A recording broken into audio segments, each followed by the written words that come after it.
সমস্ত ছাত্রছাত্রীদেরকে একটা সুখবর জানিয়ে রাখি যে তোমরা ইতিমধ্যেই জেনেছো বিবিকুণ্ডু টেস্ট পেপার প্রকাশিত হয়েছে। আর তোমাদের জানিয়েছিলাম যখনই বিবিকুণ্ডু টেস্ট পেপার প্রকাশিত হবে তখন আমরা এই টেস্ট পেপার ধরে সাজেশান এবং মডেল সেট করাবো। শুধু টেস্ট পেপার ধরে প্রশ্ন করাবো এমন নয়, প্রশ্নের সাথে সাথে তোমাদের ব্যাখ্যা এবং সেই প্রশ্নের অল্টারনেটিভ কী ধরনের প্রশ্ন পরীক্ষায় আসতে পারে সেগুলো নিয়েও আমরা আলোচনা করব, যাতে তোমাদের প্রিপারেশানটা 100% স্ট্রং এবং শক্তিশালী হয়। তো যারা নতুন এই চ্যানেলে তাদেরকে অবশ্যই জানিয়ে রাখি তোমরা চ্যানেলটি জয়েন করে নিও, চ্যানেলটি সাবস্ক্রাইব করে নিও, কারণ আগামী দিনে এরকম ক্লাস আসবে। তো আজকে আমরা এই টেস্ট পেপার ধরে কারবারি সমীক্ষা বা বিজনেস স্টাডিসের যে সাজেশান রয়েছে সেই সাজেশান টপ 100 প্রশ্ন সেই পর্ব আমরা শুরু করেছি। তো প্রথম প্রশ্ন দিয়ে আমরা কিন্তু এই ক্লাসটা শুরু করছি। তো প্রথমে যেটা বলি, 1 নম্বর প্রশ্ন তোমরা দেখতে পাচ্ছ, বৈজ্ঞানিক ব্যবস্থাপনার জনককে? উত্তর হচ্ছে এফডব্লিউ টেলর। এর সাথে তোমাকে অনেক সময় পরীক্ষায় প্রশ্ন দিতে পারে আধুনিক ব্যবস্থাপনার জনককে বা ব্যবস্থাপনার আদিগুরুকে? উত্তর হবে তখন হেনরি ফেওল। 2, ব্যবস্থাপনার অর্থ প্রশাসন অপেক্ষায় ব্যাপক, এই উক্তিটি কে করেছেন? EFL bridge. আচ্ছা, এর সাথে ব্যবস্থাপনা সম্পর্কে একটা গুরুত্বপূর্ণ উক্তি বারবার উচ্চ মাধ্যমিকে এসেছে, সেটা কি? যে ব্যবস্থাপনা হচ্ছে অপরকে দিয়ে কাজ করিয়ে নেওয়ার কৌশল। এটা কে বলেছে? লরেন্স এ অ্যাপলি। 3, জেনারেল ইন্ডাস্ট্রিয়াল ম্যানেজমেন্ট বইটির লেখককে? উত্তর হচ্ছে হেনরি ফেওল। কর্ম ও কর্মীর মধ্যে সামঞ্জস্যপূর্ণ সম্পর্ক স্থাপনকে কি বলা হয়? উত্তর হচ্ছে সংগঠন। এর সাথে তোমাকে অনেক সময় দেয় এই উক্তিটি কার? এই উক্তিটি মনে রাখবে GE মিল ওয়ার্ড, ঠিক আছে, নামটা মনে রাখবে, বারবার উচ্চ মাধ্যমিকে এসেছে। 5, সব ম্যানেজমেন্ট গ্রন্থটির লেখককে? উত্তর হচ্ছে এফডব্লিউ টেলর। আচ্ছা, কবে প্রকাশ করে যদি এমন দেয়? 1903 সালে প্রকাশ করে। এখানে মার্কিং করা নেই, কিন্তু এফডব্লিউ টেলর 1903 লিখে রাখবে। আচ্ছা, তোমাদেরকে আর একটা জিনিস বলি, যখনই আমি test paper model set suggestion করাবো, খাতা ছাড়া কিন্তু কেউ এই টেস্ট পেপার সমাধান করতে বসবে না। কারণ টেস্ট পেপারে কি করবে?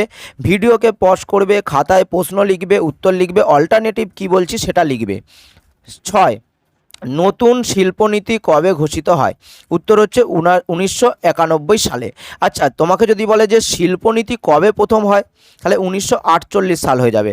আর 1991 সালে কি ঘটেছিল? উদারীকরণ, বেসরকারীকরণ, বিশ্বায়ন, এই 3টে কিন্তু মাথায় রাখতে হবে।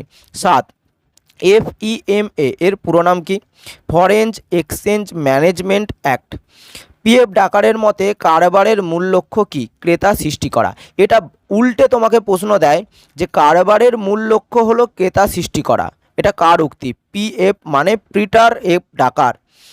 6, প্রকাশ্যে ধূমপান করা, এটা কি? অনেকে দেখো কর্মনীতি এবং কর্মনিয়ম বা নিয়ম এবং নীতি এই দুটোর মধ্যে গুলিয়ে ফেলে। তুমি কিভাবে বুঝবে? যে নিয়ম মনে রাখবে ভঙ্গ করলে কিন্তু ক্ষতি মানে ক্ষতিপূরণ দিতে হয় এবং সেটা অপরাধ, কিন্তু নীতি যদি ভাঙো তাহলে তোমাকে শাস্তিযোগ্য অপরাধ হয় না। তাহলে এই পার্থক্যটা মনে রাখবে যে প্রকাশ্যে ধূমপান করা নিষিদ্ধ, তাহলে এটা নিয়ম। কেন? কারণ এটা তুমি যদি ভঙ্গ করো তুমি শাস্তিযোগ্য অপরাধ করছো। 10, পরিকল্পনাকে সার্থক করার জন্য কাজ করার নির্দেশকে কি বলা হয়? উত্তর হবে কর্ম পদ্ধতি। 11, সামাজিক সম্পর্কের কাঠামো জন্ম দেয় কে? অবিধিবদ্ধ সংগঠন। আবার এমনও পড়তে পারে যে অবিধিবদ্ধ সংগঠন মানে এর অপর নাম কি? নিয়ম বহির্ভূত সংগঠন, ঠিক আছে।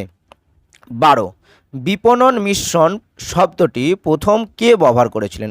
উত্তর হচ্ছে তোমার নীল ব্রডেন, ঠিক আছে। আচ্ছা, যদি তোমাকে বলে যে বিপণন মিশ্রণ শব্দটি কে হচ্ছে তোমার জনপ্রিয় করে, তাহলে জেরম ম্যাকার্থি, নামটা কি মনে রাখবে? জেরম ম্যাকার্থি বিপণন মিশ্রণটিকে, ধারণাটাকে জনপ্রিয় করে। আচ্ছা, আধুনিক বিপণনের ধারণা কি? উত্তর হবে অবশ্যই ক্রেতামুখী ধারণা।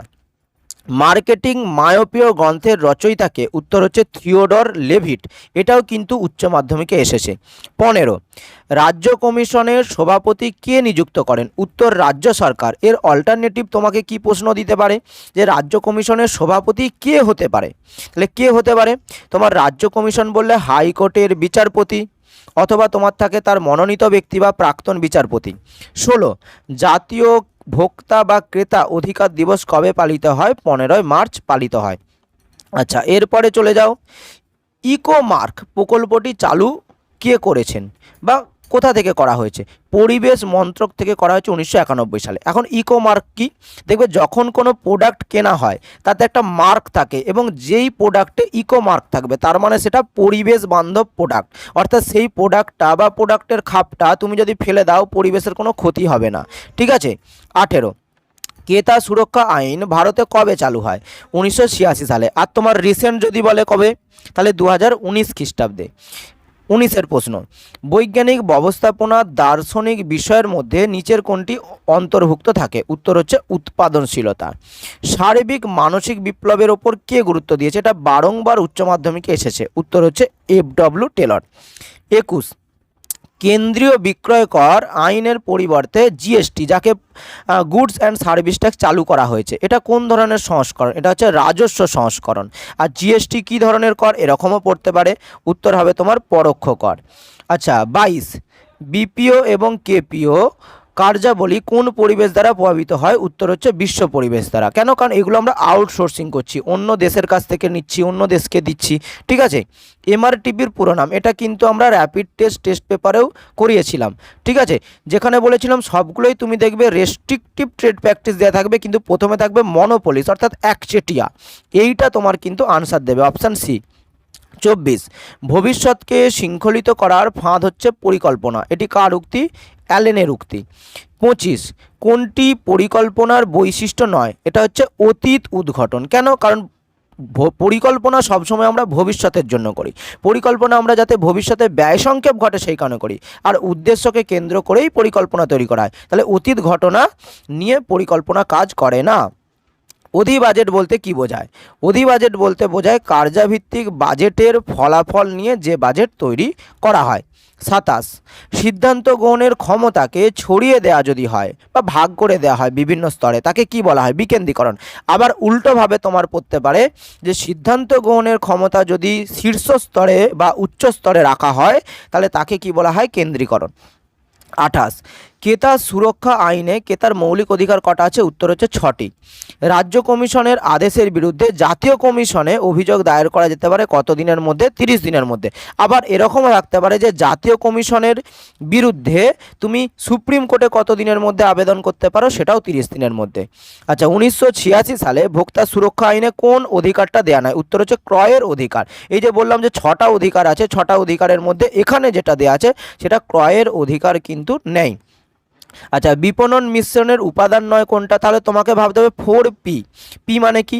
Price, product, place, promotion. তাহলে এখানে কাস্টমার নেই, তাহলে ক্রেতা হচ্ছে এখানে নেই বিপণন মিশ্রণের মধ্যে বা 4P এর মধ্যে। এরপর চলে যাব আমরা পরের প্রশ্ন 32 বিপণনের চাবিকাঠি কোনটা? পণ্য। কারণ পণ্য ছাড়া তো বিপণন হবেই না। ঠিক আছে, যার পণ্য না থাকলে আমরা বিপণনটাই বা করবো কি? 33 প্রত্যেক নিয়মমাফিক সংগঠনের অন্তরালে অনিয়মমাফিক সংগঠন কাজ করে, এটি কার উক্তি? উত্তর হচ্ছে কিথ ডেভিসের উক্তি। 34 নিচের কোনটি সংগঠনের একটি বৈশিষ্ট্য নয়? এটা হচ্ছে অনমনীয়তা। কেন? কারণ সংগঠন হচ্ছে নমনীয় হওয়া দরকার, পরিস্থিতির সাথে সাথে পরিবর্তিত হওয়া দরকার। জবাবদিহিকরণ কখন সৃষ্টি হয়? উত্তর হচ্ছে দায়িত্ব থেকে। আর আমি পাশে দেখো লিখে দিয়েছি যে দায়িত্ব যখন সঠিকভাবে কেউ পালন করতে পারবে না তখনই জবাবদিহি করতে হবে। কাকে করতে হবে? নিচু স্তরের ব্যক্তি উঁচু স্তরের কাছে জবাবদিহি করবে। 36 নতুন কর্মী নিয়োগ একটা কি? একটা প্রণালী অর্থাৎ একটা প্রসেস। কর্মী নিয়োগ করতে গেলে বিভিন্ন ধাপের মধ্য দিয়ে আমাদেরকে যেতে হবে। 37 যে পরিকল্পনার উদ্দেশ্য নীতি প্রণালী মধ্যে অন্তঃসংযোগ স্থাপন করে তাকে বলা হচ্ছে কর্মসূচি। প্রত্যক্ষ বিক্রয়ে অংশগ্রহণ করে না কোন প্রতিষ্ঠান? এটা হচ্ছে টাটা স্টিল। কেন? দেখো অরিফ্লেম, অ্যামওয়ে, মোদিকার এগুলো হচ্ছে ডাইরেক্ট সেলিং বিজনেস, এরা সরাসরি পণ্য বিক্রি করে, কিন্তু টাটা স্টিল সরাসরি বা প্রত্যক্ষ পণ্য বিক্রিতে অংশগ্রহণ করে না। আচ্ছা, বিশ্বায়ন বা গ্লোবালাইজেশনের ফলে কি সৃষ্টি হয়েছে? এই প্রশ্নটাও র্যাপিড টেস্টে করিয়েছিলাম, অনেক প্রশ্নই করিয়েছি র্যাপিড টেস্টে, যার মধ্যে এখানে অনেক কমন আছে, সবগুলো তো আমি বলতে পারছি না। ঠিক আছে, তবুও যেগুলো একটু একটু আমার এই মুহূর্তে মনে আসছে সেগুলো তোমাদেরকে বলে দিচ্ছি যে এইগুলো করিয়েছিলাম। অবাধ বাণিজ্য, প্রযুক্তি অবাধ গতি, মূলধনের অবাধ গতি, উত্তর হবে সবকটি। 40, যেমন 40টাও করিয়েছিলাম যে ব্যবস্থাপনার সারবস্তু কী, যদি তোমার দেওয়া থাকে সমন্বয় সাধন করবে, আর যদি থাকে সংযোজন করবে। ঠিক আছে। আচ্ছা, এরপরে দেখো তোমার সব রয়েছে শূন্যস্থান পূরণ। এটা আমরা পার্ট 2-এতে নিয়ে আসবো এবং খুব তাড়াতাড়ি নিয়ে আসবো, যে এমন নয় আজকের পর আমরা আবার এক সপ্তাহ পরে নিয়ে আসবো, খুব তাড়াতাড়ি আসবে। তোমরা ফলো করে রাখো, অন্তত নোটিফিকেশানটা অন করে রাখো, যাতে যখনই ছাড়বো তোমাদের কাছে চলে যায়। তোমাদের যে খাতাটা রেডি হচ্ছে, সাজেশনের খাতাটা, টেস্ট পেপারের খাতাটা, সেই খাতাটা যেন অর্ধেক না হয়, মানে অসমাপ্ত না থেকে যায়। ঠিক আছে, তাই নোটিফিকেশানটা তোমরা ক্লিক করে রাখো। ঠিক আছে, আজকের জন্য এতটাই, ধন্যবাদ।